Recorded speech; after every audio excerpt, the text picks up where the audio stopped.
हम संगम नगरी प्रयागराज में हैं और महाकुंभ की तैयारियां तो चली रही हैं, लेकिन इसके अलावा बहुत अहम बात, हम इस वक्त जहां मौजूद है वो यूपीएससी का मुख्य द्वार है, यानी यूनियन पब्लिक सर्विस कमीशन, जहां का एग्ज़ाम पास करके लोग डीएम, कलेक्टर, आईपीएस और ज़िले के कप्तान और तमाम अधिकारी बनते हैं। और हर किसी का सपना होता है, माँ बाप का, भाई बहन का, कि उनके परिवार से कोई कुछ बने। ये सब वो छात्र हैं जो यहाँ पर आकर प्रदर्शन कर रहे हैं और इनकी मांग है कि जो 2 अलग अलग शिफ्ट में ये पेपर कराए जा रहे हैं वो ना कराया जाए और एक ही दिन में, यानी 1 डे 1 इलेक्शन जैसे देश में मांग चल रही है, वैसी 1 डे 1 पेपर हो।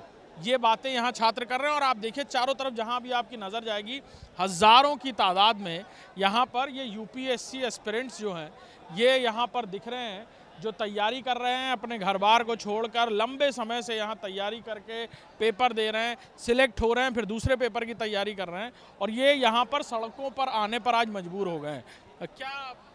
क्या प्रैक्टिकल परेशानी है 2 शिफ्ट में होने से? प्रैक्टिकल परेशानी ये है कि जैसे कि मान लीजिए इसमें ये डिसाइड नहीं कर पाएंगे, जैसे मान लीजिए मैथमेटिक्स का पेपर होता है तो इसमें आप डिसाइड कर लेते हैं कौन सा क्वेश्चन टफ है, कौन सा क्वेश्चन सरल है। लेकिन इसमें जो है सब्जेक्टिव, मतलब जो जीएस के क्वेश्चन है, भूगोल के क्वेश्चन है, इतिहास के क्वेश्चन है, इसमें आप नहीं पता कर पाएंगे कि जो इसमें कौन सा टफ है। जैसे मान लीजिए पूछ दिया क्वेश्चन कि प्रथम शिफ्ट में क्वेश्चन पूछा कर्नाटक का प्रथम युद्ध कब हुआ था, तो उसमें एक बच्चा जो है मार दिया 1746-47 के बीच में हुआ था। सेकेंड शिफ्ट में वो क्वेश्चन पूछा कि वह युद्ध जो है कौन सी संधि के दौरान समाप्त हुआ था, तो उसमें आप बताएंगे कि हाँ एक शासन की संधि के दौरान समाप्त हुआ था। तो जो प्रथम जो बच्चा शिफ्ट का है वह तो दोनों क्वेश्चन उसको आ रहा है, लेकिन आप इसमें ये कहेंगे कि नहीं सेकंड शिफ्ट का क्वेश्चन जो है टफ आया था, फर्स्ट शिफ्ट का क्वेश्चन जो है सरल आया था, तो आप इसमें एक कैसे डिसाइड करेंगे कौन सा टफ आया था, कौन सा सरल आया था? ये कह रहे हैं कि जो मेधा बच्चों में है वो उसको रोकने की कोशिश की जा रही है। जाहिर सी बात है, इसमें जैसे अभी कुछ दिन पहले पीसीएसजे का पेपर हुआ, इसमें आयोग ने जो है मेंस की जो है कापी जो है चेंज कर दी।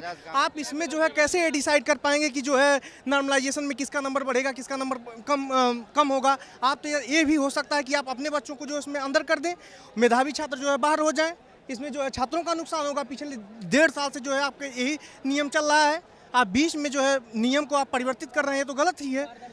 नॉर्मलाइजेशन का जो फार्मूला दिए हैं सर, उसमें ये है कि आप जितना रॉ पाएंगे, आप जितना स्कोर, उससे मल्टीप्लाई होगा, जितना स्टूडेंट बैठेंगे उससे पूरा स्टूडेंट से भाग दिया जाएगा। तब कितने लड़के छोड़ेंगे एग्ज़ाम, कितने लड़के मल्टीप्लाई करेंगे, फिर उसके बाद डिवाइड करेंगे, तो उसमें जो अच्छे लड़के हैं, होनहार लड़के हैं, उनका तो इसी तरह कम हो जाएगा। और जो नहीं है, पता चले एक शिफ्ट में 50,000 छोड़े हैं, एक शिफ्ट में 1.5 लाख छोड़े हैं, तब 1.5 लाख वहाँ घटा के गुणा कर रहे हैं, यहाँ 50 से गुणा कर रहे हैं। तो ये दोनों समस्याएँ हैं सर, ये समस्याएँ विकट है सर। 1 शिफ्ट चाहिए हम लोग को, ये है बस। सबसे बड़ी बात यह है कि जैसे एनटीपीसी का एग्ज़ाम हुआ, उसमें 20-20 नंबर लोगों का बढ़ गया, घट गया, आज तक ये नहीं पता चला। अभी जेआरएफ का रिजल्ट आया है, 2 जो हुआ है, जो पहले शिफ्ट वाले उनका 93 पे हो गया, सेकंड वाले 99 पे नहीं हुआ है। जेआरएफ का रिजल्ट आया। तो नॉर्मलाइजेशन एक धांधली का दूसरा रूप है। इस प्रकार किस बच्चे को रख लेते हैं, किस बच्चे को नहीं रखते हैं, ये सबसे बड़ा जो है गड़बड़ी है सिस्टम। देखिए पढ़ने वाले नहीं, पढ़ाने वाले भी यहाँ मौजूद हैं, कुछ टीचर्स भी आए हुए हैं यहाँ पर। जी मेरा नाम अश्विनी कुमार द्विवेदी है। क्या लगता है आपको नॉर्मलाइजेशन बहुत ज़्यादा सीरियस बच्चों के लिए बहुत खतरनाक है सर, क्योंकि हम देखेंगे कंपैरिजन जो हो रहा है, फर्स्ट शिफ्ट और सेकंड शिफ्ट का पेपर बनता है, तो उसमें हम कैसे तुलनात्मक अध्ययन कर पाएंगे कि कौन सा पेपर कठिन है और कौन सा पेपर सरल है। इसमें नॉर्मलाइजेशन में मान लो जो फाइटर बंदा है, 70,000 फाइटर होते हैं, अगर 5 से 6 लाख अगर अप्लाई हुआ है फार्म का, तो उसमें 70 से 80,000 लड़के बहुत फाइटर होते हैं। मान लो उनका फर्स्ट शिफ्ट में एग्ज़ाम होता है और वो 70,000 लड़के फर्स्ट शिफ्ट में ही बैठ गए, सेकंड शिफ्ट में जो बच्चे बैठे, हल्का सा वीकनेस, उनकी तैयारी अच्छी नहीं है, तो उनको जो फाइटर से है उनको ऊपर उठाने की कोशिश किया जाता है, जिससे जो सीरियस बच्चे हैं उनके रिजल्ट के ऊपर बहुत बड़ा इफेक्ट पड़ेगा। तो हम यही मांग है हमारा लोक सेवा आयोग से कि नॉर्मलाइजेशन न करें, 1 शिफ्ट में एग्जाम कराएं। और तो फिर क्या करेंगे, एग्जाम में बैठेंगे? आंदोलन पूरा चलेगा। जब पेपर में बैठेंगे 21 तारीख नहीं, जब 1 शिफ्ट में नहीं होगा तब तक पेपर में नहीं बैठा जाएगा। पूरा आंदोलन तब तक चलेगा जब तक कि ये वापस न लेता। नॉर्मलाइजेशन का कोई सेट फंडा नहीं है। सेट उनका फार्मूला जो है वो ये है कि एक शिफ्ट का एवरेज निकाला जाएगा, एवरेज के हिसाब से वो आंकड़ा सूत्रों से। जी सर, कहना ये चाह रहे हैं कि 2024 सर ऐसे निकल गया, ना तो आरओ हुआ एग्जाम और ना ही पीसीएस हुआ। लड़के यहाँ पे बहुत फ्रस्ट्रेट है सर, कोई वैकेंसी नहीं आ रही, जो वैकेंसी आ रही है उसका एग्जाम नहीं करा रहे, और जो एग्जाम भी करा रहे हैं, एक मिनट सर, जो वैकेंसी आ रही है उसको पूरा नहीं करें, अब नॉर्मलाइजेशन के नाम पे करप्शन करें, किसको फायदा पहुंचा रहे हैं। दूसरी बात, सबसे बड़ी बात सर, अनुच्छेद 315 के तहत संवैधानिक संस्था है लोक सेवा आयोग, तो क्यों इसको मतलब किसके तरफ इसके करते हैं सर ये फिर शिफ्ट करने की कोशिश में है, इनका इंटेंशन ही नहीं है जॉब देना, नौकरी देना। और एक बात और है कि जो ये नॉर्मलाइजेशन है ये होना ही नहीं चाहिए। सर आज हम इसलिए आए हैं कि जैसे असहयोग आंदोलन हुआ था, भारत छोड़ो आंदोलन हुआ था, आज मैं यूपीएससी मनमानी छोड़ो आंदोलन पे प्रोटेक्ट करने आए हैं, और जब तक नोटिस नहीं आएगी तब तक हम लोग डटे रहेंगे यहाँ पे।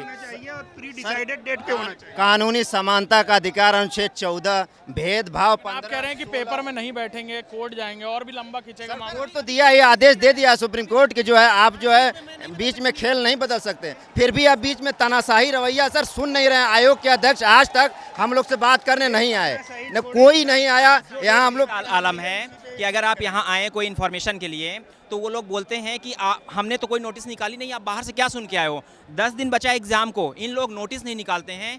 स्टूडेंट यहाँ पे साल पूरा साल पीसीएस का कंप्लीट हो रहा है, एक एग्जाम नहीं, कोई पारदर्शिता नहीं। तो नॉर्मलाइजेशन बिल्कुल किसी कीमत पर नहीं यहाँ पे हम स्वीकार करेंगे, कोई बच्चा स्वीकार नहीं करेगा। पेपर में ये नहीं, कोई नहीं बैठेगा सर। और इसके अलावा सर ये अपनी अक्षमताओं को बच्चों के ऊपर थोपने के लिए नॉर्मलाइजेशन करवाते हैं, अपनी अक्षमताओं को। चाहे सब करें, हम लोग बैठ जाएंगे, कोई हम यहाँ पर यूपीएससी के मुख्य द्वार पर मौजूद हैं और आप ये पीछे जो तस्वीरें हैं ये इन छात्रों की परेशानी का बिल्कुल तस्वीर बयां कर रही है और बता रही है कि कैसे यहाँ पर ये छात्र हज़ारों की तादाद में जहाँ भी आएगी, जहाँ भी आपकी नज़र जाएगी वहाँ आपको छात्र दिखेंगे। दूर से देखिए आपको कहाँ से छात्र आते हुए नज़र आ रहे हैं। इसी तरह से पूरे प्रदेश से जो तैयारी करने यहाँ बच्चे आते हैं ना, वो यहाँ पर पूरे साल तैयारी कर रहे हैं और अब उनके लिए निराशा का सबब है। नॉर्मलाइजेशन से कहीं ना कहीं मेधावी छात्रों की जो मेधा है उस पर बड़ा प्रहार ये छात्र कह रहे हैं हो जाएगा, और 2 शिफ्ट में पेपर कराने से बेहतर होगा कि सरकार 1 शिफ्ट में कराए। ये इनकी मांगे हैं, देखना होगा आयोग क्या फैसला लेता है और फिर आगे क्या कुछ होता है इस पूरे मामले में। कोर्ट जाते हैं, कोर्ट की तरफ से क्या फैसला आता है और फिर आगे क्या निर्णय लिया जाता है।